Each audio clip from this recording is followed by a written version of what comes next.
Chapter 11. Collecting the Pieces. I spin my body to look at the doorway, hoping to see Vorus and Valoria.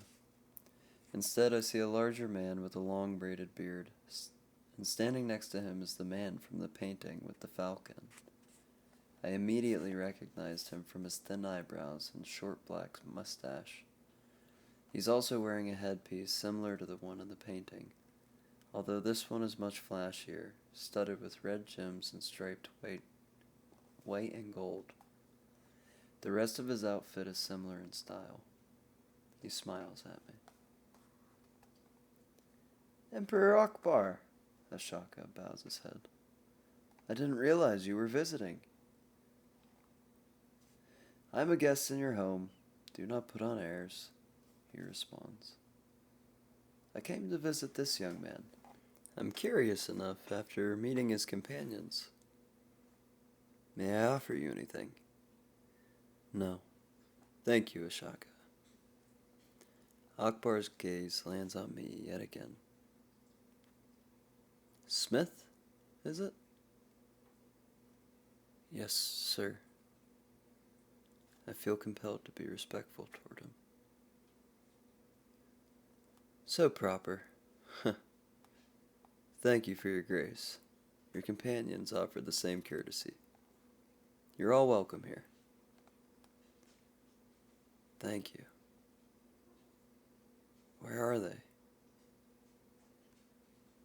Just outside, becoming acquainted with Dharma. They're just as worried about you. He smiles and laughs. That Vorus is quite the character. He and I are much alike, believe it or not. Although illiterate, we still have an appreciation for the arts, and do not shy from a battle. You're illiterate? Why, yes.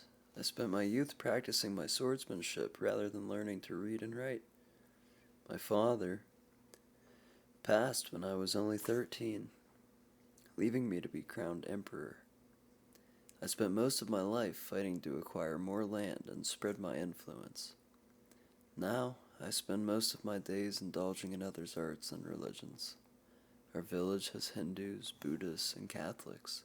It has truly inspired new ways of portraying our inner souls through painting and poetry.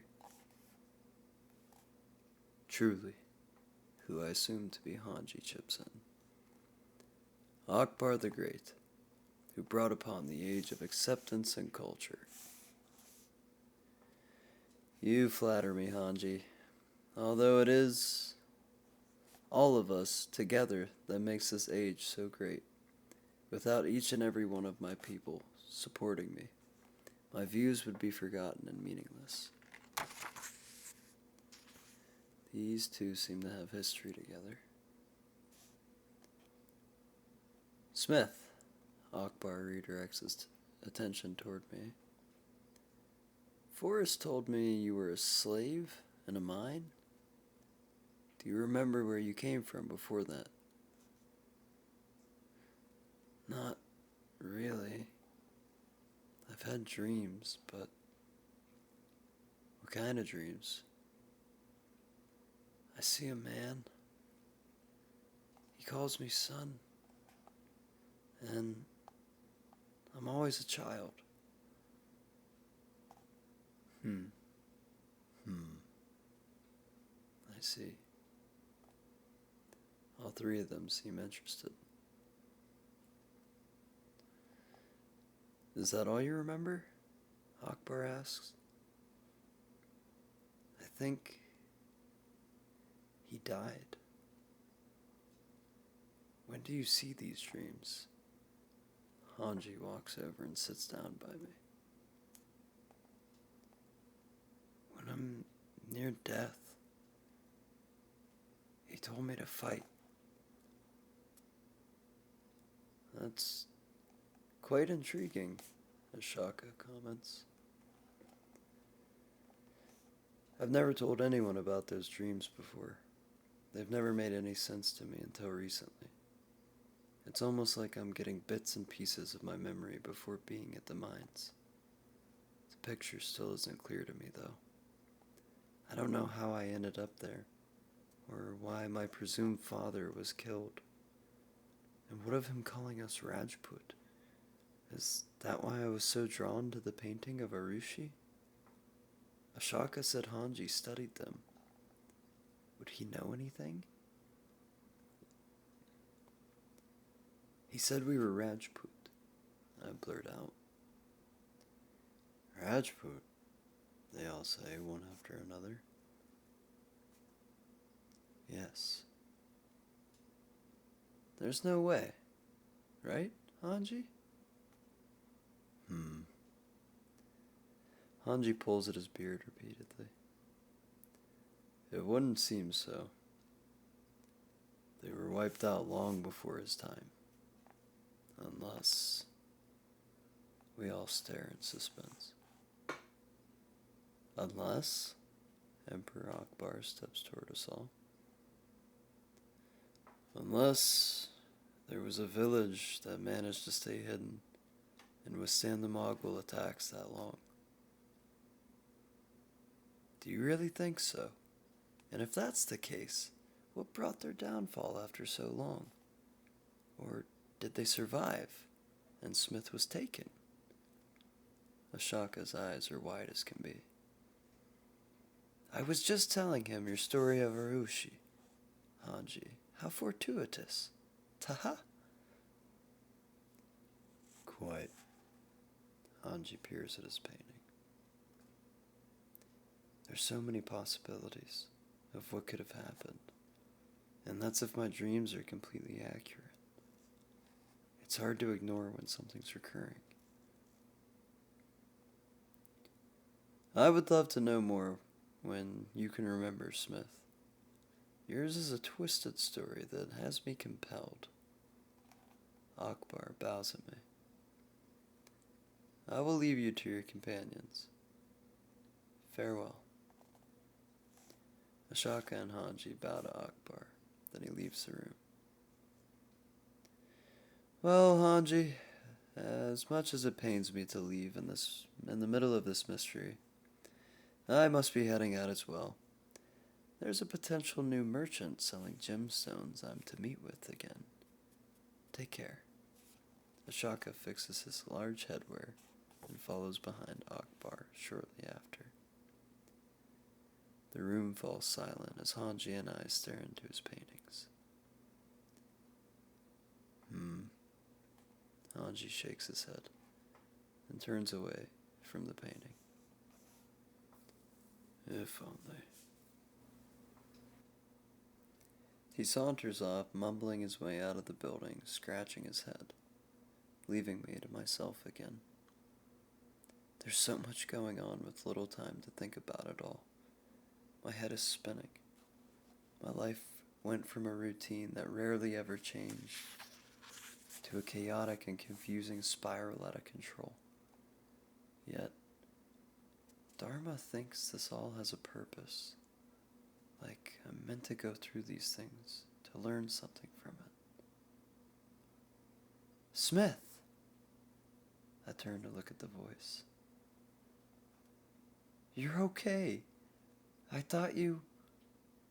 Just as I'm able to see who's talking, my head is being pulled into Valoria's chest, and I'm being suffocated by her embrace. I'm so sorry. I feel tears drip onto the top of my head. I shouldn't have made you do that while you were hurt. Oh, let me in on that. My neck cracks as another set of arms wrap around me and squeeze. You really got to stop getting beat up, young Smith. They both let go and step back so I can see them. Forrest is smiling wide as ever, and Valoria stares at me with watery eyes. They both look like they could fall asleep where they're standing. Have they slept since I fell in the river? I smile up at both of them, relieved to see them again. A warmness burns in my chest as I blink out a tear that rolls down my cheek. I've never felt this before. Since I can remember, no one has ever cared about me the way they do. I could see it in their eyes. You look tired. I purse my lips. Ho ho! I haven't slept a wink since you floated away. We followed the river all day searching for you until we ran into Hanji nearly at nightfall. Floria chips in. That lad can handle a sword. He killed a bear by himself. It charged at us, foaming at the mouth. Then Hanji stepped forward. With only 2 blows, the rabid bear fell. Ho ho! Hanji? The painter? Delicate with a brush and a brute with a blade. Interesting. It ran right at him, swinging to kill. Hanji rolled across its swinging arm, slicing the bear's neck and dodging its claws at the same time. Then he landed, spun around, and dealt a blow to the heart. Floria describes loudly. I couldn't believe it. Whoa. I raised my eyebrows high. Then we passed into the desert and eventually to this village. Have you seen it? Floria continues. The clay buildings, the beautiful glass and gemstones, and the women's clothes. No. I woke up in here, looking at this wall. Ho ho! You're too much, lad. Can you walk? It's good to hear Forrest's laugh again. I think so. They both helped me to my feet. Let's go see the village. Floria pulls at my shirt. Ho ho! Hang on, lass. Here, young Smith. Forrest holds out the first nail I made and my dagger, which now has 3 gems on each side of the guard. Green, purple, and green again. The whitesmith gave this to me. Said you agreed to let him work on it? Oh, and I almost forgot I grabbed that nail of yours before we left. I guess I agreed to that. I look at the new gemstones Ashaka insisted be added. Thank you. My legs feel weak, but I should be able to manage. I stretch for a moment, then we all proceed to the door. As we step through the cloth that's covering the opening, a cloud of smoke blows up into my face. It doesn't smell like fire, though. I look to the right and see Dharma sitting in a small chair under an awning, next to a tall metal contraption that has a hose running from the middle section up to Dharma's lips. It bubbles, then he blows out more smoke. You're up. How are you feeling, Smith? He says after exhaling. Fine, thank you. What is that? It's a hookah. You've never seen one? No. What's it for? Smoking medicinal herbs. He pauses and looks us up and down. You're not leaving in that condition, are you? Ho ho! These 2 want to go sightseeing around the village. Forrest yawns loudly. But if it's no bother to you, I might catch some shut-eye while they're out exploring. Certainly. I can only imagine how exhausted you must be. Dharma lays down the hose onto the table and starts walking. This way. You can rest here. Forrest pats my back a few times, then follows Dharma back into the small building. Floria immediately starts gliding through the streets, pointing at all of the buildings and shiny things that catch her eye. We pass by mosques with people praying on rugs, beautifully sculpted statues leading to magnificent staircases that pass under stone archways, and guards standing on patrol just outside the massive castle walls. Everything here is much different than it was in Alba. The roads, the people, the art, the smells, and the music. For some reason, There's a strange feeling of nostalgia hanging over me as I breathe in the dry air. It feels like home. Aren't you tired? Yeah. It's okay, though. Valoria drops her head and keeps walking. When's the last time you slept? Alba, she mumbles nearly incoherently and turns down a staircase. We find our way into a small garden with a fountain on the edge of the village. Wow. Valoria stares out into the desert under a setting sun. The sky burns red. That's beautiful. Is something bothering you? I blurt out.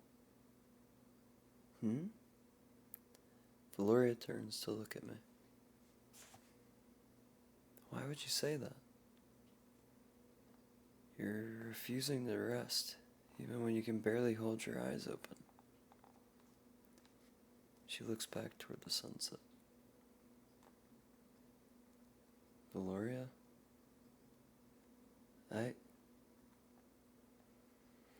I guess I'm just trying to pretend to not be upset about Mother being gone. And I can't stop thinking about the last thing Nita said to us. What part? Well, what if she was right? What if we travel all this way, only to end up in another place that's intolerant to my craft? What if this village doesn't really exist, or it isn't everything Mother told me it would be? What if this is all for nothing? I don't know. We both stand in silence, staring into the distance for a while.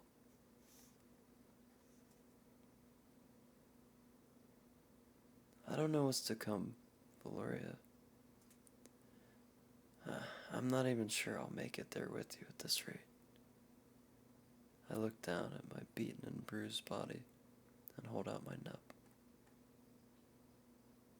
Not long ago, the only thing I knew existed was a mine and a crowded longhouse. I've never experienced anything until Vorus carried me back from that mountain. Valoria turns to look at me. I've learned a lot since the beginning of all this. About people, beliefs, love, and grief. I've felt things I'm not even sure of. I'm remembering my past and meeting new people, and I'm finally starting to understand how it feels to be alive, not just living. And that was worth it for me.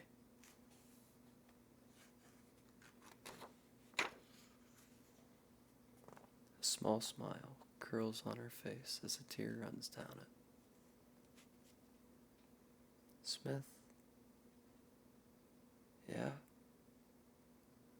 Floria grabs hold of my hand and leans her head on my shoulder. I've never heard you say that much before. I feel like I know you. Like we've met before. She squeezes my hand in hers tightly. I feel it too. Not another word is said, nor movement made. We stand in this moment for an eternity, watching the sun disappear beneath the earth, hand in hand, until the blackened sky sparkles and shimmers stories of its own.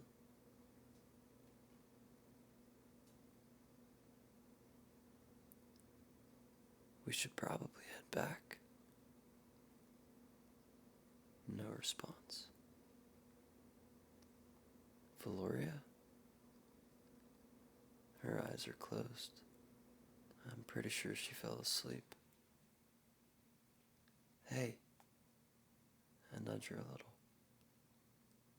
Wake up. She's out cold. I knew she was exhausted, but I didn't think she was falling asleep standing up tired.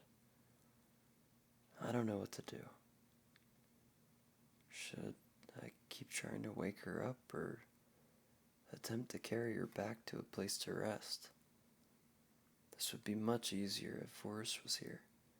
He could easily lift her the way he did me. That, or his laugh would wake her in an instant. Valoria. One last try. Still fast asleep. Crud. Seems like I got no other choice. I have to pick her up using my one arm and carry her to a bed. I guess first I should decide the best way to carry her across the village.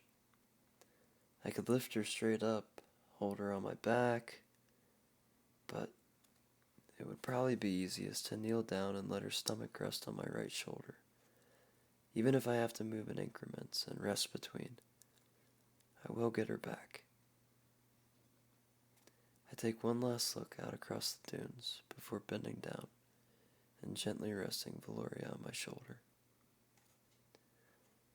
Okay, here we go.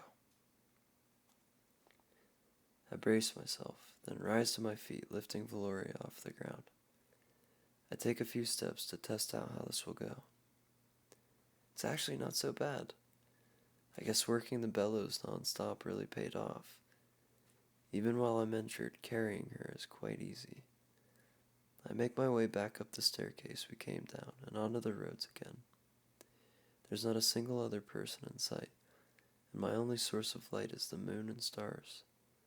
It's making navigating more difficult than hauling another person around. As I make my way through this village, all I can think about is Valoria grabbing hold of my hand. It felt so familiar to hold her palm in mine. Is this how Forrest felt when he first saw Celia through the window of his father's shop? The way he spoke about her. It was like he knew from the second he laid eyes on her that they were meant for each other. Valoria even said she felt it too. The connection between us. Although I don't think we understand it entirely. I turn left and see a shadowy silhouette in the distance. They seem to be coming this way. We continue down the street in the direction of the silhouette. They're the first person I've seen out tonight. My mind is racing with so many thoughts. Dharma's words echo around as images of Forrest and Valoria take shape. I see the paintings on the wall and hear Hanji mention the Rajput. I think back to my presumed father speaking of the battle they won. I smell the cinders of the forge fuming at a red heat and the bacon in the early morning. I remember the rhythm of the song played by the bard in the Twins Tavern. All of these events happened in the blink of an eye, and yet I feel at ease. I need a second to rest. I kneel down and softly lay Valoria on the road for a moment. I twist my body and hear it pop and crack. That felt great. Next, I stand tall and extend my limbs outward, stretching every little muscle that's been out of use. As I let out a sigh of relief, a pungent smell that I recognize wafts into my nostrils. It's booze. I look around, trying to find where the smell is coming from with a scrunched up face. My eyes land on the person walking our way. He's now only a horse's length away. The man reeking of ale plants his feet firmly and stares directly at me. His head bobbles left and right, and it's too dark to see any facial features. You. Belch. Or maybe... He's slurring his words horribly. Me? He hunches over and rubs his fists against his eyes before looking back at me. Yeah. Is you. He steps closer. How? Do I know you? I say, squinting to make out some detail I may recognize. He stumbles yet another step closer and rubs his eyes again. Then he shakily holds up his arm and points a finger into my face. You're dead! Spit flies everywhere as he bursts into a guffaw of laughter. And you're not? That laugh, the smells, the anger. There's no way it's him. Don't remember me, kid? He stammers, another step toward me. A ray of moonlight crosses over his brow. Krokov? How? That's... Belch. What I want to know. You fell. He stumbles backwards. You... Krokov grabs both sides of his head and walks in a small circle, then stops again in front of me. You're not getting away this time, kid. And who's this? He points at Floria, still sleeping on the ground. Found a friend, huh? Krokov starts to stagger his way closer to Valoria. Why is he focused on her now? My stomach curls into knots and a bead of sweat rolls down my cheek. I can't even believe out of all the people I could have run into out here, and I cross paths with the man who cut my arm clean off. As his boot crashes into the sand, nearly arm's length away from Valoria now, I realize there's no running away this time. I'm forced to confront one of the two people I thought I got away from. The one that I fear the most, nonetheless. Get away from her! I charge my shoulder into his chest. It's as solid as an anvil, but I still manage to push him away a little. You... He laughs hysterically for a few moments, then gets serious suddenly. You and your family. I remember your father. Try protecting your mother. Wait, my father and mother? He knew them? Then the coward ran away with you. Left her to die. He snickers, then his eyes get extremely intense. Think you're tough now? Let's see.